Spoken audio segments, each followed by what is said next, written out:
Good evening, and for those that have joined us from outside, welcome to UCL and welcome to the Faculty of Engineering Sciences. My name's John Mitchell. I'm the head of the Department of Electronic and Electrical Engineering, and I'm delighted to welcome you all here for this inaugural lecture, part of a series that the faculty runs to celebrate the achievements of the new professors as they are promoted to that title within the faculty and within the university. So it's my privilege to introduce Professor Matt Ritchie this evening, who received his MSci degree in physics from the University of Nottingham and then joined UCL to complete an engineering doctorate, a degree that we were very proud to have many of, though we were just discussing something of a rare beast, actually started by Sir John O'Reilly there in his time at UCL. He continued at UCL as a postdoctoral research associate, focusing on machine learning applied to multistatic radar for microdoppler classification. In 2017, Dr. Ritchie took a research scientist position at DSTL, the Defence Science Technology Lab, and during his time there worked on a broad range of cutting-edge RF sensing technologies. In 2018, he returned to UCL in an academic role as part of the radar sensing group, where he is now the Professor of Radar Systems. And since taking the role at UCL, he's been successful in funding and research outputs I'm sure we'll hear much about over the course of this lecture. So without further ado, I will hand over to Professor Ritchie for his inaugural address. Thank you, John. Thank you.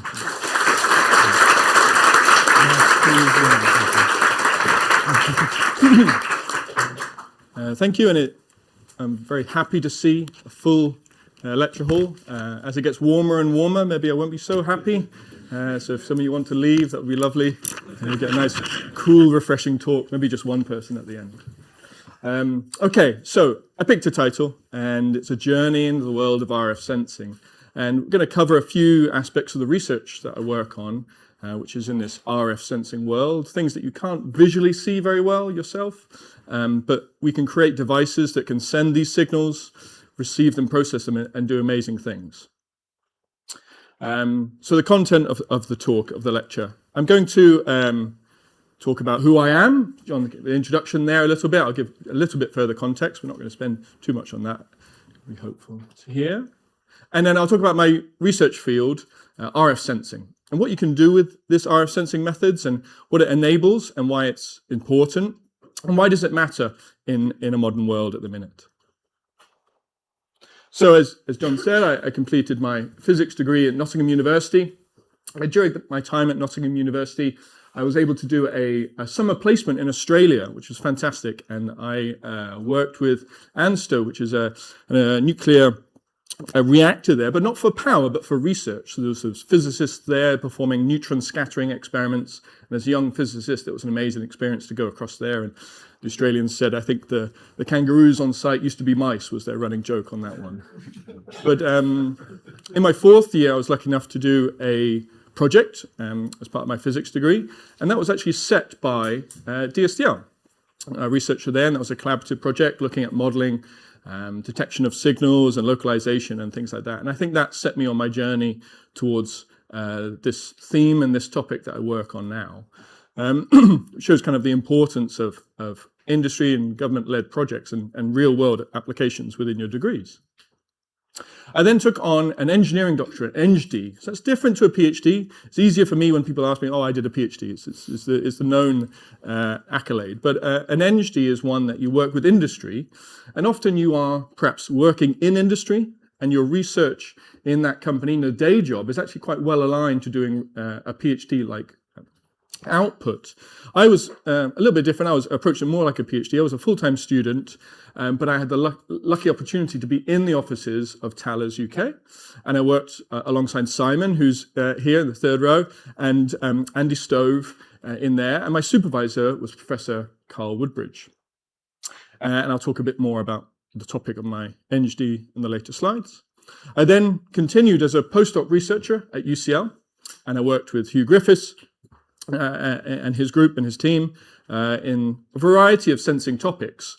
And he was a great mentor in developing my career in this sector. I moved to DSTL and had amazing opportunities over there, working on real-world applied problems and challenges to the benefit of UK and partners, and I learned a lot in that experience, and it was fantastic. I'm now a full-time academic here at UCL, and as of last year, I was promoted to professor.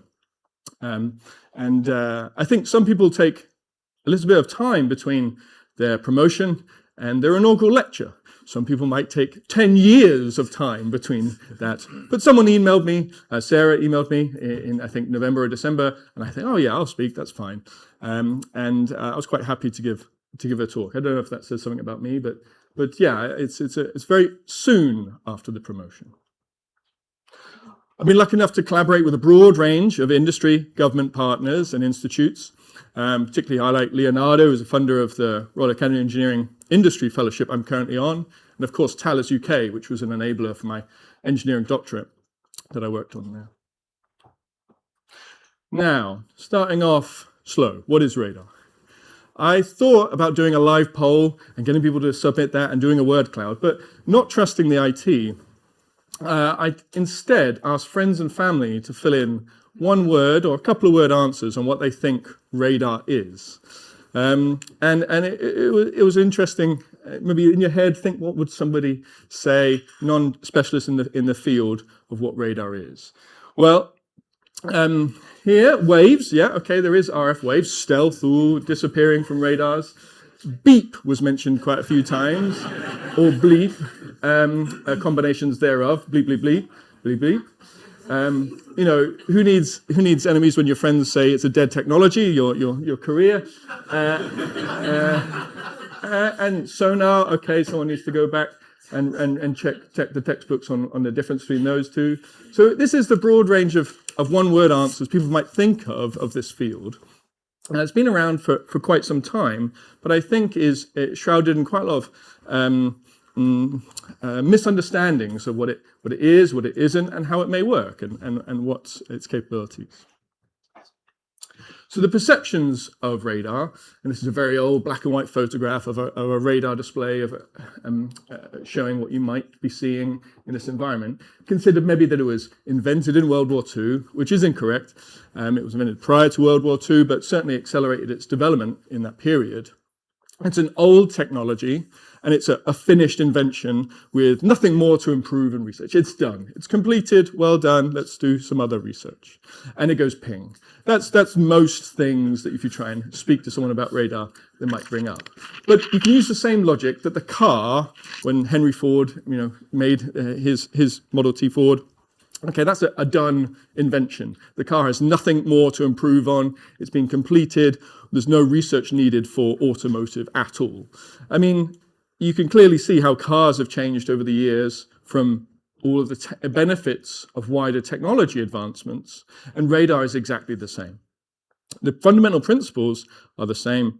Physics, from when it was created, invented, but all of the enabling technologies that we have to access now is creating new modes of radar, better radars, different kinds of radars, and the proliferation of usage of it to our benefit. Okay, again, just keeping it light so far. Radar in the movies. Okay, sometimes popular culture. What is a radar? Okay, you might have a think in your head any references of radars in movies. Maybe you don't think like me. But Top Gun. Okay, yeah, absolutely. That's quite fundamental to the air-to-air combat that's happening in that movie. I don't think it was necessary for any of the beach volleyball scenes, but there's certainly radars used a lot in Top Gun, which is great. That's good. Indication there. Armageddon, a large radar must have been used to detect this huge asteroid that's about to wipe out Earth, giving us enough time for Bruce Willis to save us, which was fantastic. Day After Tomorrow, weather radar, a different form of radar. Okay, so we might have natural disaster. The world's going to end because of huge snowstorms here, and the weather radar let us know we're all going to die. And then Twister. So this is a tornado, storm tracking influence here, and people using those to chase down these things. And then Aliens, personal favorite here, the handheld sensor, motion sensor carried around, and the ominous beeps coming from the alien getting closer. Any of you thought about Hunt for Red October? That's sonar. I think you can leave now if you thought that was radar. Okay, so what good talk doesn't start with a glossary? Okay, let me define a couple of these terms, because it's a topic that has a lot of acronyms, and we're guilty of that. So active radars are where you are sending your signals and then receiving your signals. You're in control. I'm sending my pulse or my chirp, whatever I've created, and I'm receiving it back.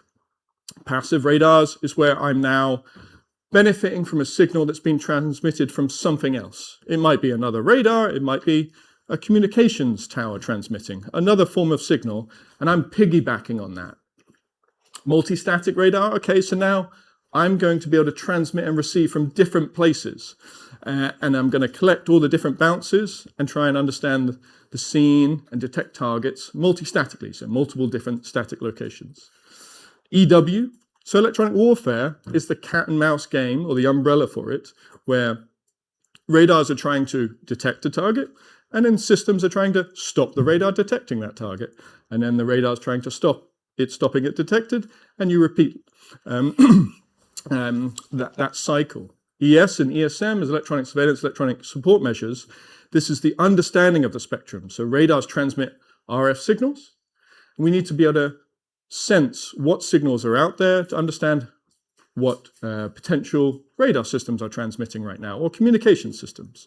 So it's ability to detect and understand those signals. ECM, electronic countermeasures.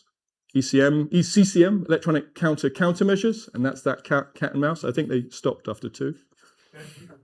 And then SAR is this amazing mode of radar that looks at synthetic aperture radar.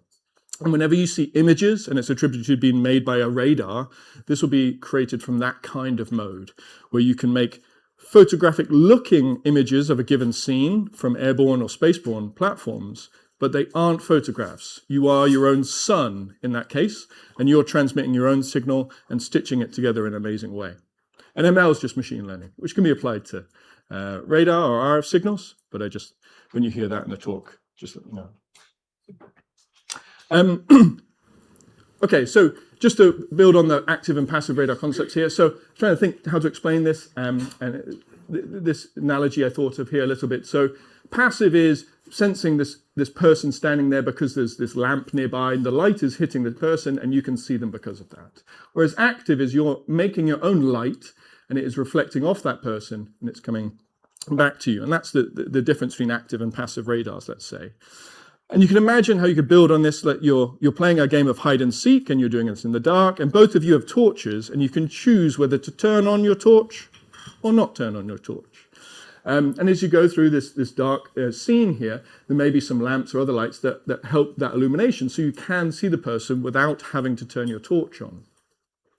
So you're led with a kind of a scenario, complex scenario of, well, I can sense the person without having to transmit, but at times I might have to transmit because I can't see them at all. And that's this modern sensor challenge where you need to decide whether you need to be active or passive in any given case. And that's some of the research fundamentals we're looking into at the minute. Across UCL's radar outputs, there's some work that I haven't done, but I thought I'd mention it just briefly, just to talk about some other aspects here. But I'm not claiming this, of course. We're known for a lot of geoscience remote sensing capabilities in measurement of the depth of Antarctica, looking at landmine detections, volcano monitoring in Guatemala, or avalanche sensing in Switzerland.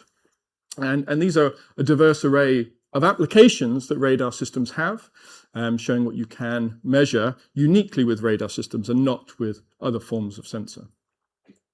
For example, Matt Ash, who's at the back there, during his PhD at the same time as me, he conducted some experiments in Switzerland in a bunker over there. There was a dedicated bunker here that was set up just to have avalanches be caused in front of it, and a few different radar sensors were deployed there. We drove a radar from London to Switzerland and deployed it in the bunker, and that's to understand how the physics of avalanches move and their tumbling dynamics, that radars can see through the mist of the snow and powder that's kicked off there, and you can get the dynamics of the whole scenario. But that was a fun experimental experience and learning about deploying real sensors. In terms of the outputs as well, with collaborations, we worked with NATO through their SET program and through their summer school to engage with international collaborators in this field. Provided experience during my engineering doctorate and postdoctoral roles, we're engaging with fellow NATO scientists. Met David Gregg, who's now a collaborator in Leonardo through a NATO panel, and engaged with a number of SET panels in the topics of cognitive radar, passive radar, EW, and maritime radar. And I think these kind of international collaborations are more important than ever to understand what's the limits of the possible of these sensing modalities and work in ever more complex environments for radars to still perform and enact their roles. Okay, my PhD, I said I would mention that the work I did there, I worked with Thales through Simon Watts and Andy Stove. And the topic was looking into sea clutter. So this is understanding how an RF signal, radio frequency signal, interacts with the sea surface. And that would be to better detect challenging targets in or on the sea surface there. You can imagine perhaps a Coast Guard helicopter that needs to go out in a storm, and it needs to find a very small target of a lost man overboard, perhaps, in a high sea state. And knowing how the background of the sea, this surface here, represented by radar reflections from the sea, looks like to a radar, allows you to better find the objects that aren't the sea surface. I said, man overboard there, but that could as well be a periscope, which is only temporarily above the water for a very short period of time, very difficult to sense against large waves. The research fundamentally looked at how a monostatic transmitting and receiving from one location, as well as a bistatic, transmitting and then receiving at a second location. Sea clutter response varied. And we discovered a number of different attributes of how the sea surface changes as a function of this angle here.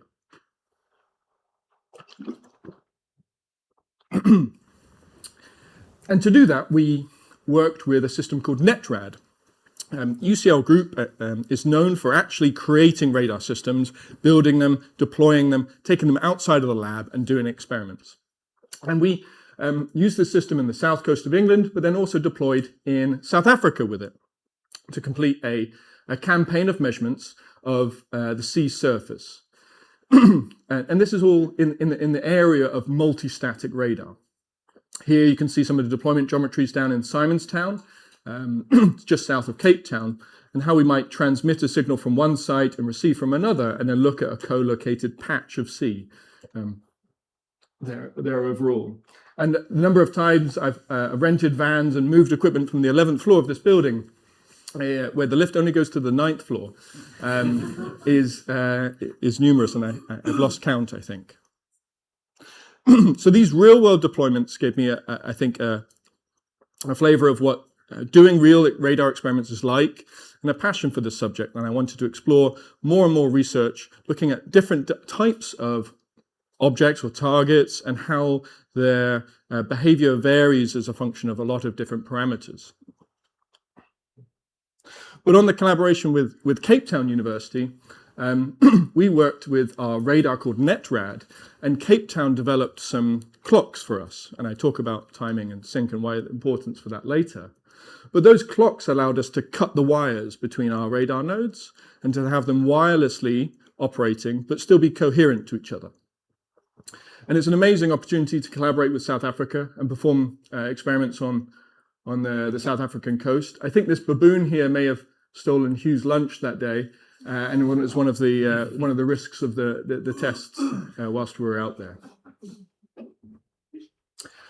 Working with Cape Town, I had the pleasure of working with Professor Mike Ings, and he was instrumental in the work, and his passing, unfortunately, last year was felt by everyone who worked with him. Such an amazing radar engineer, kind, and a brilliant mentor, really. So I just wanted to acknowledge the impact he's had on my career, but many other radar engineers in our community. So I mentioned clocks and radars. Why does that matter? Why do we care? Well, radars and time come together because time is very important for radars. You can imagine if I send a signal and then I count 2, 3, 4, and then when I receive that signal back, I can learn how far that signal's traveled. It was traveling at the speed of light, and it goes there, and it comes back. So by counting, I can find out how far that signal has traveled. So to us, time is range to targets. Another reason is if you have high-quality clocks with low noise, then you can sense smaller and smaller targets, which would have been lost if you have a very noisy sensor. So for these reasons, it's really important to have high-quality oscillators and synchronized oscillators to enable your measurements. This gets even more important for multistatic radar sensors because time will be relative of when you said start compared to your second, third, fourth, nth node thinks the starting gun was fired, and we start counting from time from that perspective. If you had poorly synchronized clocks, you might start getting the incorrect ranges, or was trying to fuse targets where you thought it was at 100 meters and sensor 2 thought it was at 140 meters because the clocks were misaligned. So the early work in this area worked with custom GPS, your way of navigating your car or using your phone. Signals can help us provide timing through disciplined oscillators, so GPS DOs. And I worked with Stefan Sennenberg, Wadder, and Mike Ings on these devices that were built by Stefan in Cape Town.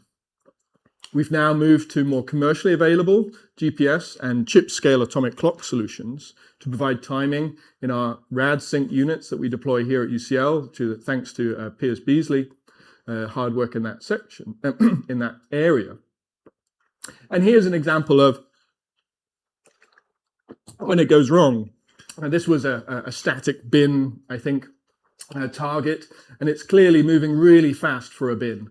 And that's because our clocks were poorly synced and something went wrong. And this is what happens if you have poorly synchronized sensors. The whole world starts drifting and you're unable to relatively measure anything effectively. And we've recently conducted some experiments with University of Birmingham on quantum-enabled clocks, which might facilitate timing and synchronization in a GPS-denied environment, because GPS is such a vulnerable technology that can be jammed very easily. So in terms of this timeline of experiments myself and collaborators have conducted, we did some NetRad experiments back in 2010. We've conducted some forward scatter experiments where you transmit and receive along a given line, and if a target breaks that line, a bit like a tripwire or a laser, then you can detect the activity or the movement of the target through that region. And that was collaboration with Birmingham. And then we looked at some birds and UAVs, of which I've got some slides on later, to compare those. We've looked at wind turbines because they're fantastic at green energy, but terrible for radar sensors because there's a huge spinning target placed right next to your air traffic control radar is going to be quite annoying. And then conducted further experiments in Cape Town with the NextRad solution, and the evolution of NetRad in collaboration again with Mike, and looked at multistatic, multi-band, so different frequency detection of drones. And then with Piers Beasley and the other members of the team here, we helped develop BladeRad sensor, which can be an active radar and a passive radar, thinking back to my analogy of those different modalities. Deploying it here, I think this was in Richmond Park before the police turned up to ask what he was doing. Then the evolution of the work moved to more dynamic and evolved experiments using either multiple modes, multiple nodes, or multiple frequency bands. As this evolved, we had passive radar using television signals, as well as active radar using our own 2.4 gigahertz. In my postdoc, we also looked at how you can measure movement with radars effectively, particularly different aspects of people's movements here. So here, there's Francesco Firinelli, a collaborator who's now an academic in Delft, walking up and down, holding a pole, because we're simulating someone not carrying something versus carrying something rifle-like, and they didn't give us rifles. So this is us. I'm trying to understand whether you can sense this different type of walking action using a radar and the microdoppler. Doppler is the phenomena of how you're shifting the frequency, having a signal imparted on the target. It gets shifted if the target's moving. And you can imagine a person target, their arms and legs represent different levers that are moving at relative different frequencies, and you end up with these interesting signatures here that you can start identifying potentially what different actions or activities are happening. In this area, we had human-machine interface control, so different hand gestures controlling a radar or a smart device in the end. Healthcare applications looking at full detection of pattern of life applications in this area. I've seen work in wildlife, anti-poaching mechanisms looking at people versus animals in the bush in South Africa. And such a really interesting, diverse range of things you can do in this space. We developed some methods looking to if you were being jammed at the same time, can you still have effective microdoppler classification based on different forms of jamming as well? And we'll talk about that a bit more in EW. Then quite early on, and now it probably says, oh yes, you should use radar to sense drones, and the current geopolitics means we see this quite common. But this was more than 10 years ago. We looked at sensing drones with radars. And here we deployed our 3 nodes and looked at this small UAV here, and we're able to enhance the tracking and detection of the drone by fusing the data in collaboration with Fraunhofer. And on the left here, this is a typical kind of radar plot from one of our systems. This wiggly line is the drone. Here it left the beam for a period and came back. And this is what you might observe in a radar sensor. And on the right here, this is different plots of Doppler or speed versus time. And this is of just a background or a stationary target. There's no motion. Everything's at 0 speed. And then this here, this series of wiggly lines that were being shown to be present, represents all of the spinning components of the UAV and how it therefore quite obviously different from other moving targets because it's very characteristic signature. But when you just look at range, for example, these 3 different plots, it's quite hard to tell whether this dot is a person, a stationary object, a drone, apart from the big arrow that says drone. But these, if you just look at the data on its own, it's very difficult. And that's where we kind of started to exploit this microdoppler signature. So looking in the Doppler space to identify targets in a better way. So in this case, we put a payload on a drone, and that's because I think we're trying to predict the next challenge at that time. So sensing a drone, yes, you can do that with a radar. If you get enough energy, you get your energy back, and you can get a detection, a dot on the screen. But at that point, trying to think of the novel challenges or predict the new challenges, we started thinking about, well, what if you wanted to differentiate this drone that had a payload on it and this drone that didn't have a payload on it? And if there was 10 of these drones and you wanted to prioritize doing something about the ones that had payloads, then you would want to be able to differentiate them. So we started doing some tests with no weight or 500 grams or different weights on them. And this is the Doppler signature in those 4 different cases. And this was relatively early stages in the machine learning compared to what it is now. It's exploded as a topic. So we were doing very basic feature extraction of these different cases. And anyone who does machine learning, which probably everybody in the room now, would be able to be very happy with these different clusters of 3 classes. The red dots are up here. That's got 500 kilograms. The black dots, 200 grams. And the blue dots, no payload. This is the easiest classifier. You can get an infant to point at the different groups, and you would be able to classify these 3 different things. So therefore, we can say radars are really good at identifying whether that drone had payload on it or not, which is a really interesting feature that perhaps other sensors couldn't provide. They couldn't do it all day and night, through fog, through rain, at long ranges, which is what differentiates radar to perhaps camera-based sensing. This is a classifier results. So, is it a bird, is it a plane, was a legitimate question we wanted to address then. Moving on, again, predicting the next challenges here. So, assuming industry is very capable at making counter-UAV radars, which they absolutely do make, What's the next step there? Well, taking, for example, the Gatwick Airport incident a number of years ago now, there was uncertainty whether a drone was present or not. And that uncertainty meant loads of flights were cancelled. People had to search the area, understand whether there had been a drone flying or not. And I don't think there was any real definite answers came out of that whole situation. So if a drone counter UAV radar system was then developed, absolutely, then you put it down next to Gatwick and instantly it starts pinging, oh, there's lots of drones. And actually it's just 20 pigeons flying by, which they do every 5 minutes. Then you would have to just turn that UAV radar off because it was useless. And these false alarms would make it totally redundant. So we were kind of predicting that perhaps you need to be able to identify whether it's a drone or a non-drone target, such that you can effectively make your decision on whether it's a problem or not. So here on these two plots here, this is time versus range of a drone and a bird. And at this level, it's really hard to differentiate whether that was a drone or was a bird. You can't see quite clearly. They both look like dots and with streaks behind them. And there's similar amplitudes moving at similar speeds. But again, if we start looking at this Doppler versus time space, there's really different characteristic signatures of the bird on the top here that has some like flapping Doppler excursions, followed by like a gliding point before it was going to then land. And then here's the body of the drone, and then these wiggly lines are all the rotor blades. So by trying to exploit microdoppler, you can quickly and effectively start differentiating between these two different challenging targets. Here we have, again, a drone, then just one or two birds here detected. And this is a whole flock of birds that happen to go through the beam and some tests in South Africa. So using this information, you can start differentiating between these different platforms. Vulture. This is a further result in this payload challenge where we started looking at different frequency bands. The previous results, we had different sensors that were fusing from 3 different look angles.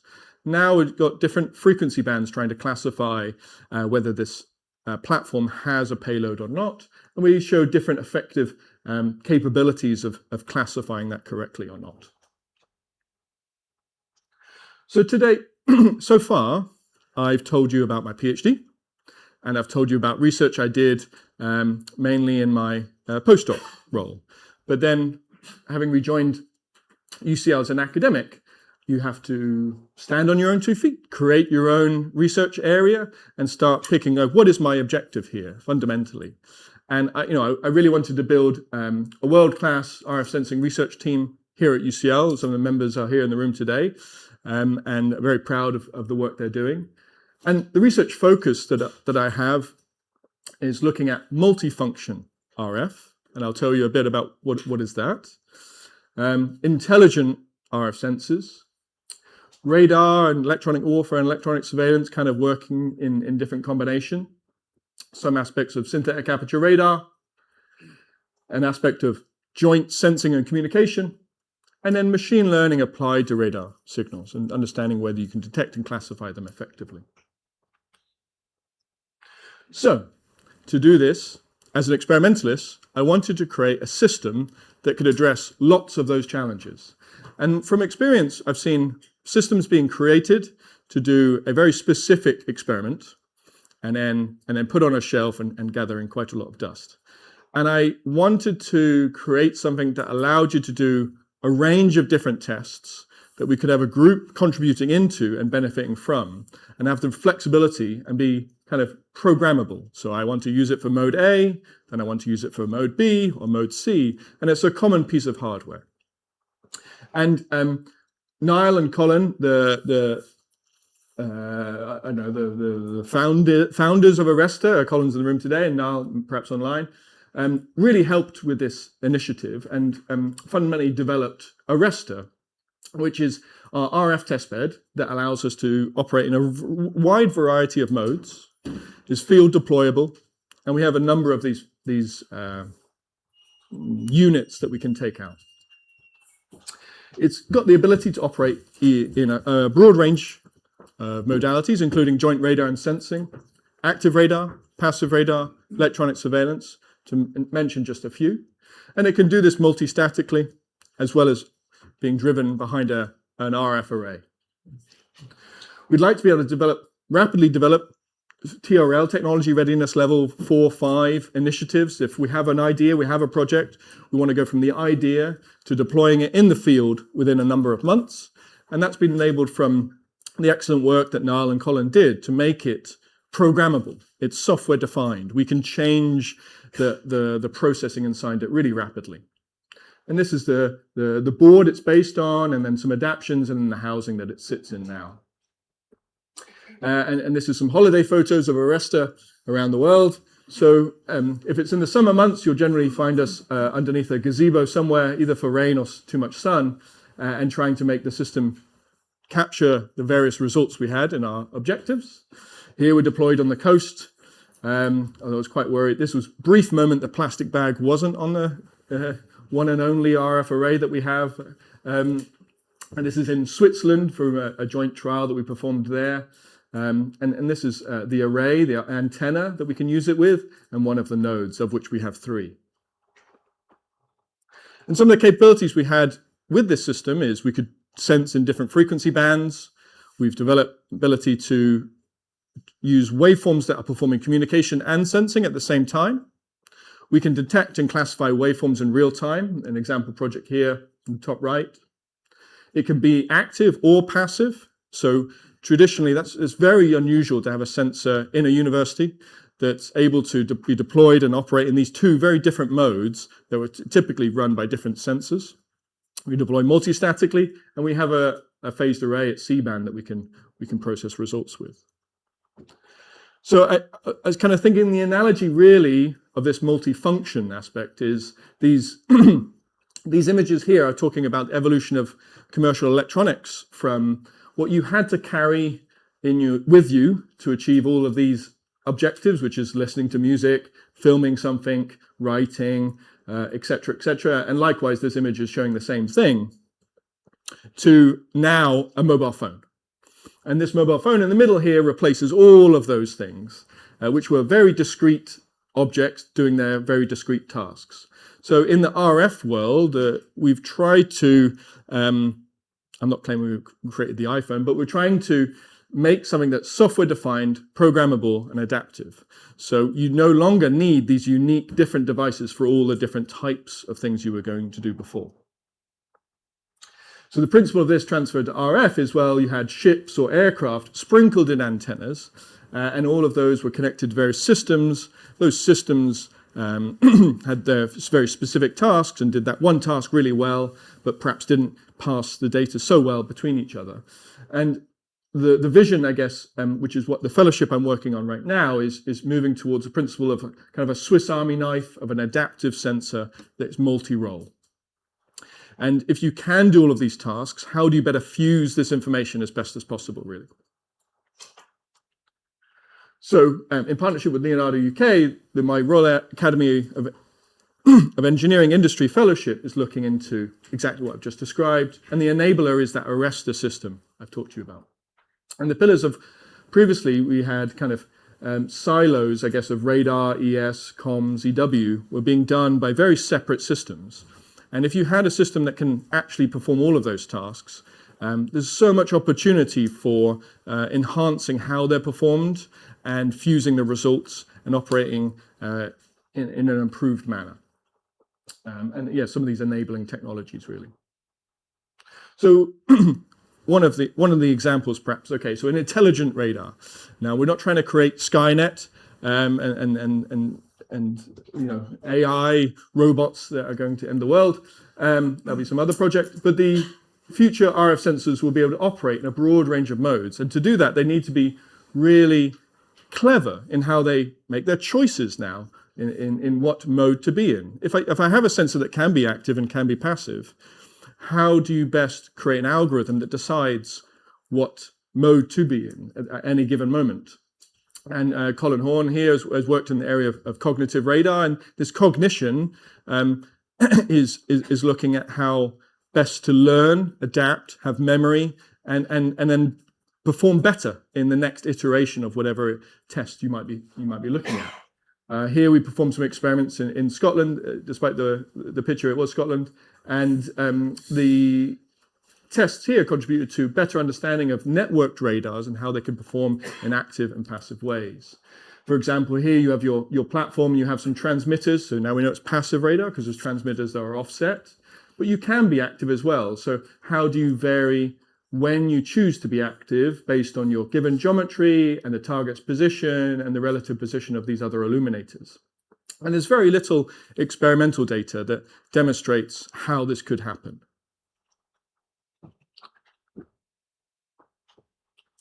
Another pillar of the work is this multi-static, multi-mode, which I've talked about before, but the future of this perhaps is looking into moving away from very large, very capable and expensive sensors capabilities towards distributed, lower cost, but many more in number RF sensors.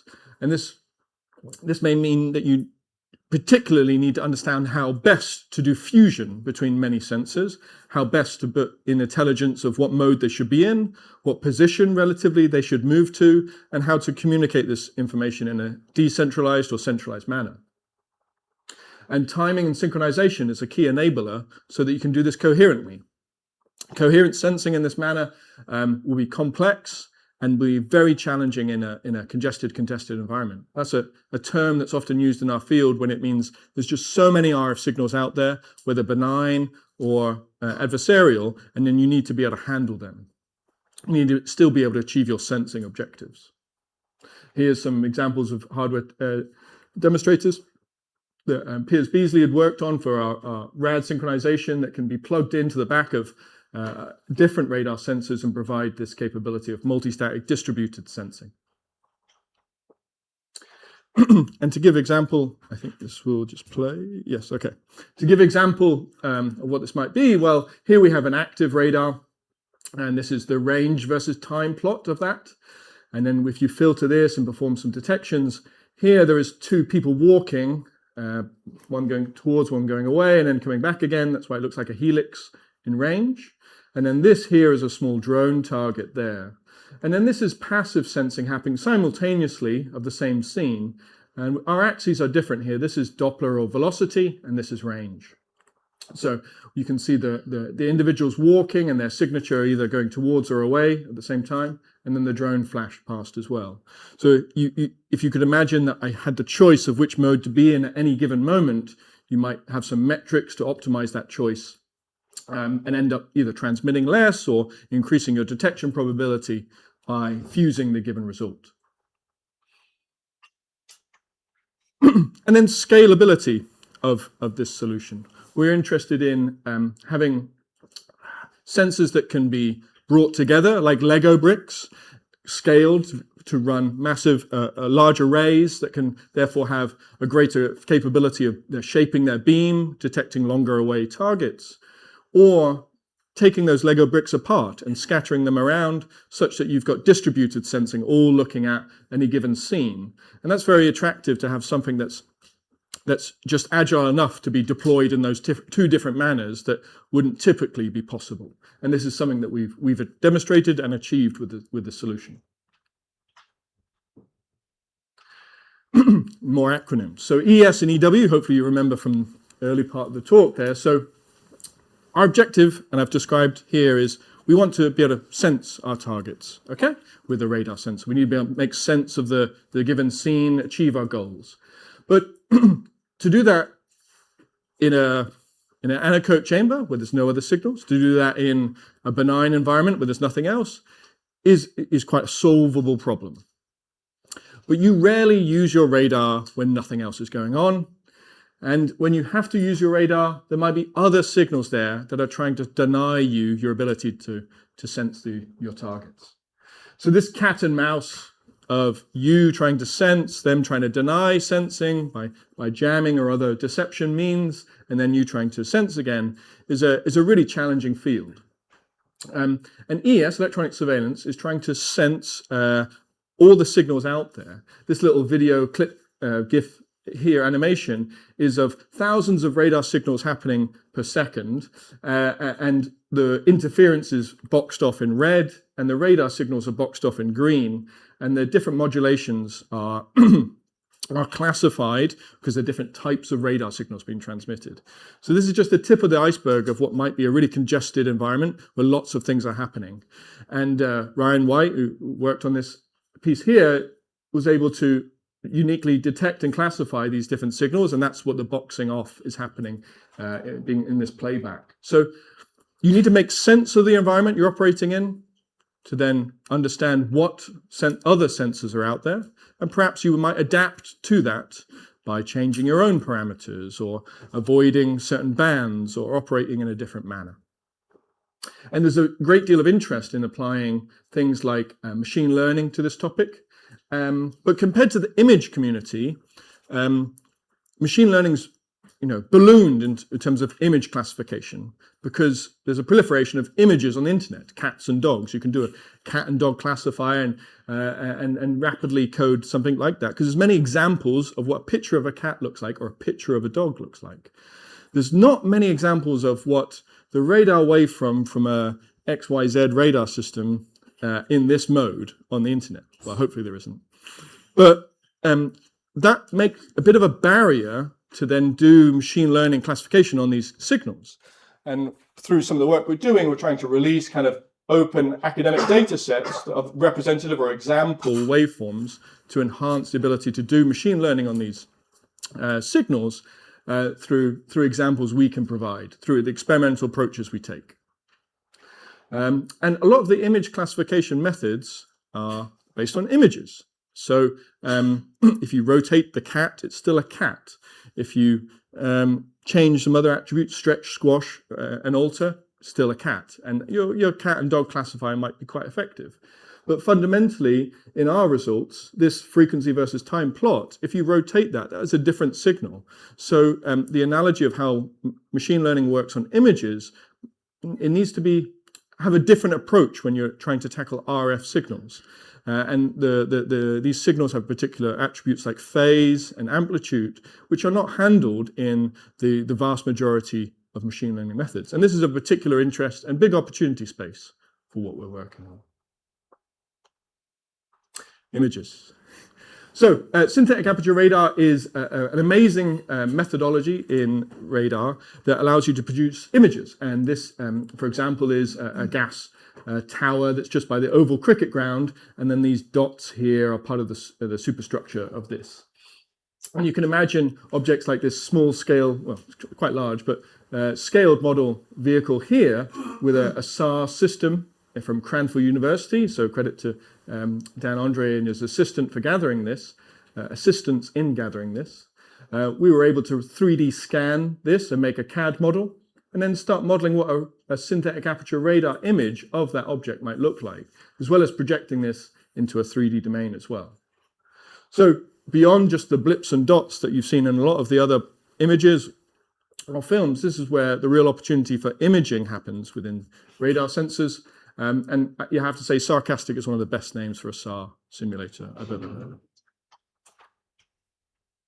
Final technical comment before our conclusions. Radar and communications. This is where two fields, both trying to use signals, are coming together and trying to understand how best we can achieve both goals with a common system, a common antenna, a common waveform. And it's a topic certainly of interest. And thank you and credit to Robert Winter and Murat Temiz for their hard work in this area. The desire here is, rather than have my Wi-Fi router and my radar sensor in a home environment there, why don't I have one signal from one box that's achieving both goals? And perhaps I might need to adapt that such that I need to do more sensing at this moment or more communication at a later moment, and you can swing that needle back and forth between those two objectives. And what's necessary for that, though, is to try and experimentally validate what's possible in this area. And we've done that through our system, where we're able to program the unique waveforms and change their parameters to achieve both sensing and communication.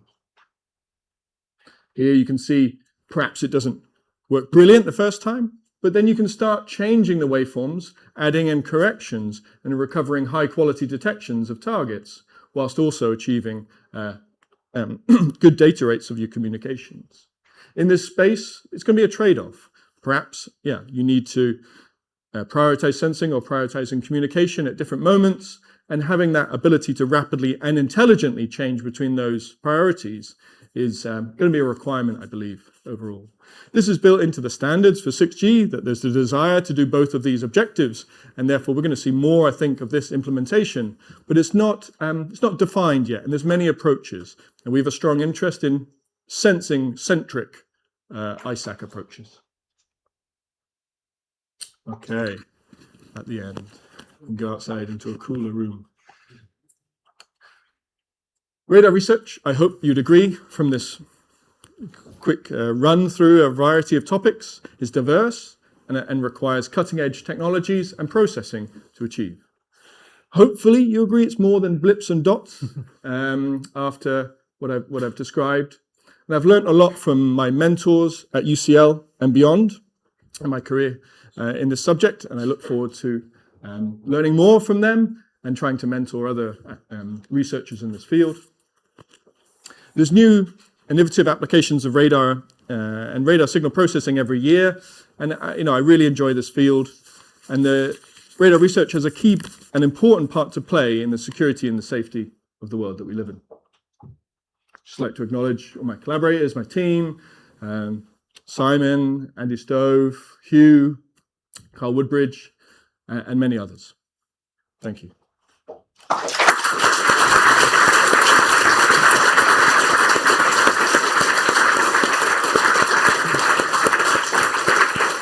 Thank you very much. Thank you very much, Matt. We have time for a couple of quick questions, if anyone would like to ask. Please. I'll start.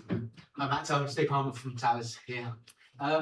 You mentioned about silos of the different systems, quite midway through your about radars and communication systems. Yep. Systems.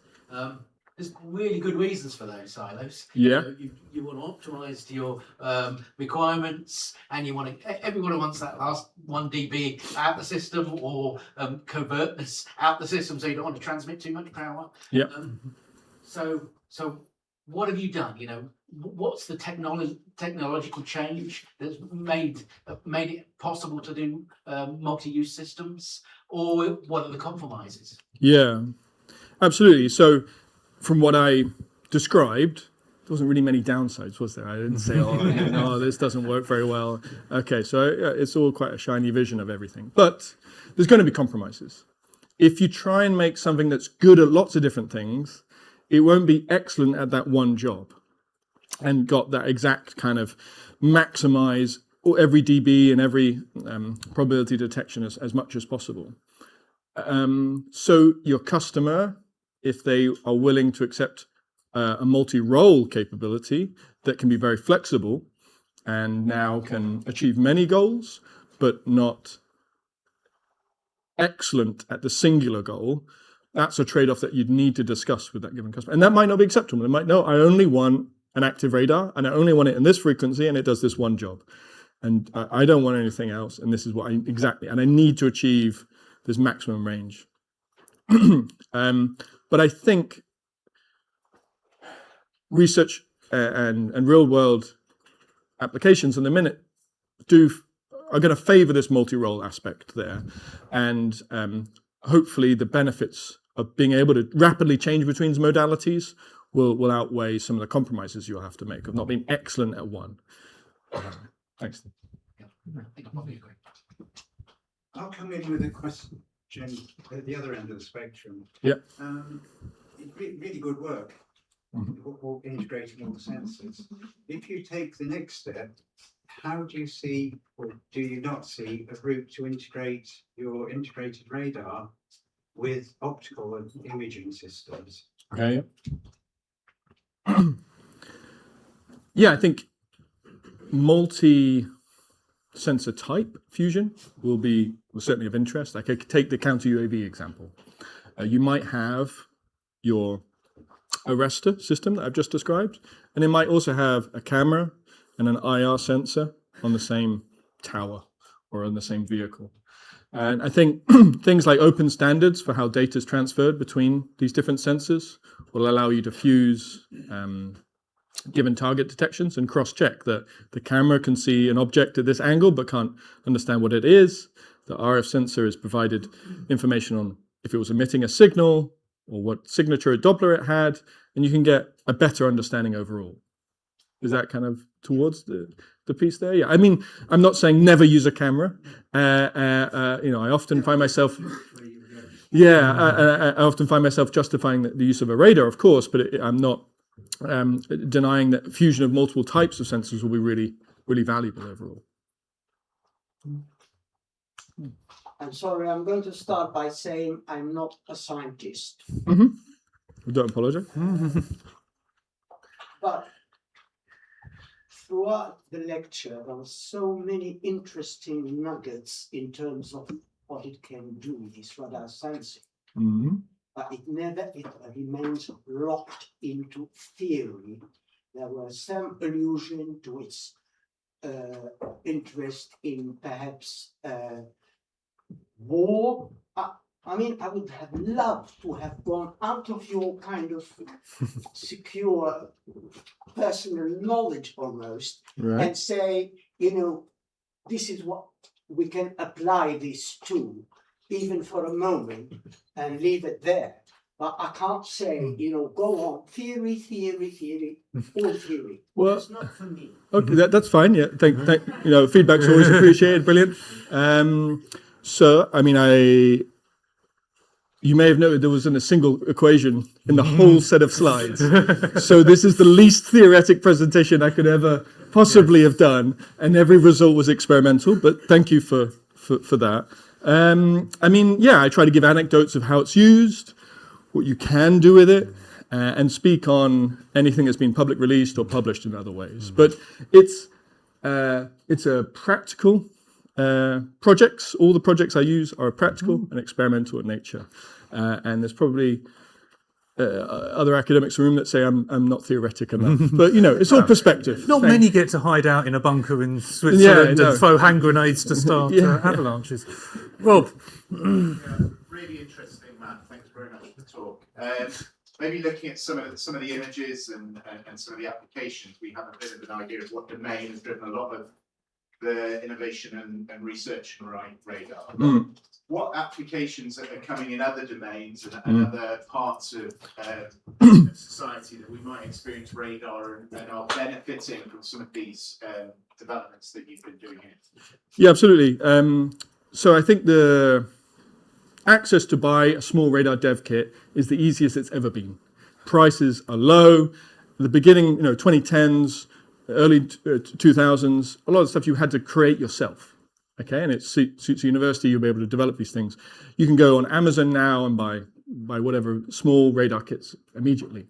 This is enabling tinkerers and people to make small projects with radar systems really rapidly.